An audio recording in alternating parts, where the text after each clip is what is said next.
আসসালামু আলাইকুম রহমতুল্লাহি ওয়া বারাকাতুহু।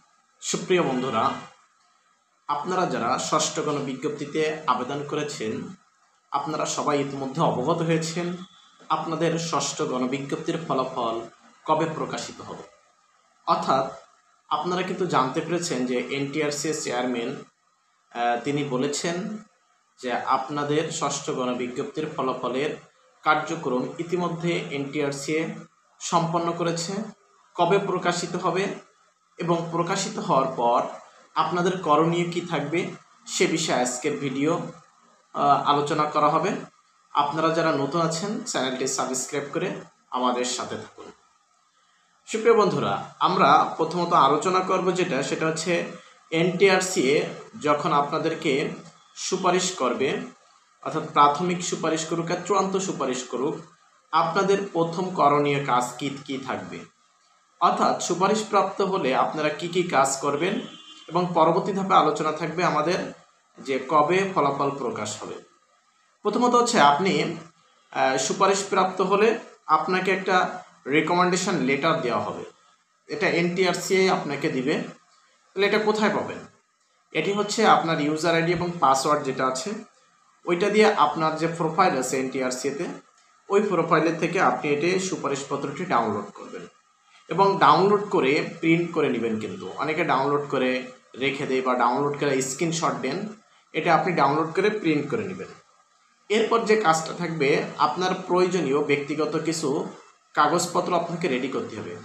সেগুলো কি, অর্থাৎ আপনার এসএসসি, এইচএসসি, অনার্স, মাস্টার্স, অর্থাৎ যে শিক্ষাগত যোগ্যতা দিয়ে আপনি এনটিআরসিতে আবেদন করেছিলেন সেই সকল শিক্ষাগত যোগ্যতার সনদপত্র, মার্কশিট যেগুলো আছে এগুলো ফটোকপি করে এগুলো সত্যায়িত করতে হবে। এখন অনেকের মনে প্রশ্ন করে কাকে দিয়ে সত্যায়িত করব। এটি হচ্ছে যে কোনো সরকারি কর্মকর্তাকে দিয়ে আপনি কী করতে পারবেন, সত্যায়িত করতে পারবেন। সব থেকে ভালো হয় যে কোনো শিক্ষকদেরকে দ্বারা, সরকারি শিক্ষকদের দিয়ে আপনি এটা সত্যায়িত করে নিলে সবচেয়ে ভালো হয়। এরপর আপনার যে ই সনদটা রয়েছে, ই সনদটারও একটা ফটোকপি আপনি সত্যায়িত করে রাখবেন।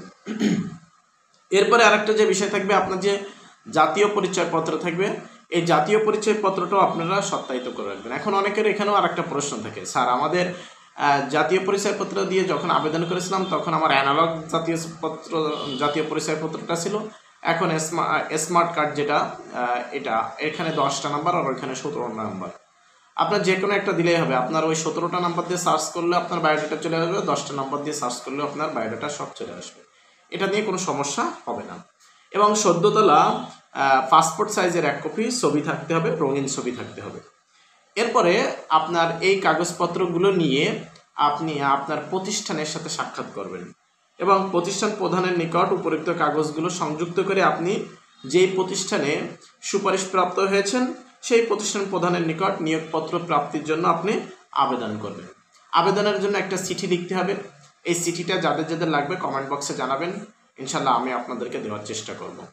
এবং আমাদের কমেন্ট বক্সে লিখে যাবেন কার আবেদনপত্র চিঠিটার প্রয়োজন রয়েছে। এরপর আপনাকে আবেদনপত্র দেওয়ার পরে আপনাকে নিয়োগপত্র দেওয়া হবে। নিয়োগপত্র দেওয়ার পরে নিয়োগপত্র গ্রহণ করবেন এবং যোগদান করবেন। প্রতিষ্ঠান প্রধান নির্ধারিত সময়ের মধ্যে আপনাকে কী করবে, নিয়োগপত্র প্রদান করবে। আপনারা জানেন এনটিআরসি কিন্তু স্পষ্টভাবে উল্লেখ করেছে যে যদি কোনো প্রতিষ্ঠান প্রধান নিয়োগপত্র দেওয়ার বিষয়ে টালবাহানা করে বা কোনো অসৎ উপায় অবলম্বন করে বা টাকা পয়সা দাবি করে বা দিতে দেরি করে, সেক্ষেত্রে সেই প্রতিষ্ঠানের এমপিও বাতিল হওয়ার সম্ভাবনা রয়েছে। তার মানে এখানে যদি কোনো প্রতিষ্ঠান প্রধান আপনাদের কাছে টাকা পয়সা দাবি করে, আপনারা কিন্তু সেখানে টাকা পয়সা দিবেন না। সেক্ষেত্রে আপনারা চাইলেই প্রতিষ্ঠান প্রধানটা দিতে বাধ্য থাকবে। এর পরবর্তী কাজ হচ্ছে আপনি যোগদান করলে আপনাকে এমপিওর জন্য আবেদন করতে হবে। তবে বিষয়গুলো হচ্ছে আপনি যে প্রতিষ্ঠানে সুপারিশপ্রাপ্ত হবেন সেই প্রতিষ্ঠানে কিন্তু আপনি নিয়মিত যোগাযোগ রাখবেন। কোনো কাগজপত্র ডকুমেন্টসে যদি কোনো সমস্যা হয়, বুঝতে সমস্যা হয়, সাথে সাথে প্রতিষ্ঠান প্রধানের সাথে আপনি যোগাযোগ রেখে সেগুলো সংশোধন করবেন। এখন দ্বিতীয় পয়েন্টটা হচ্ছে আপনাদের ফলাফল কবে দিবে। আপনারা জানেন এনটিআরসি এর যিনি নতুন চেয়ারম্যান এসেছেন, এই চেয়ারম্যান স্যার এসেই প্রথমত যে কাজটা করেছে, ই সনদ সংশোধনের জন্য যে আবেদন চলমান ছিল এই আবেদনটা বন্ধ করেছে। 2 নম্বরে এনটিআরসি চেয়ারম্যান স্যার বলেছেন যে আপনাদের ফলাফল প্রকাশের জন্য যে কার্যক্রম, সে কার্যক্রম ইতিমধ্যে এনটিআরসি সম্পন্ন করেছে এবং সেগুলো টেলিটকের কাছে হস্তান্তর করেছে।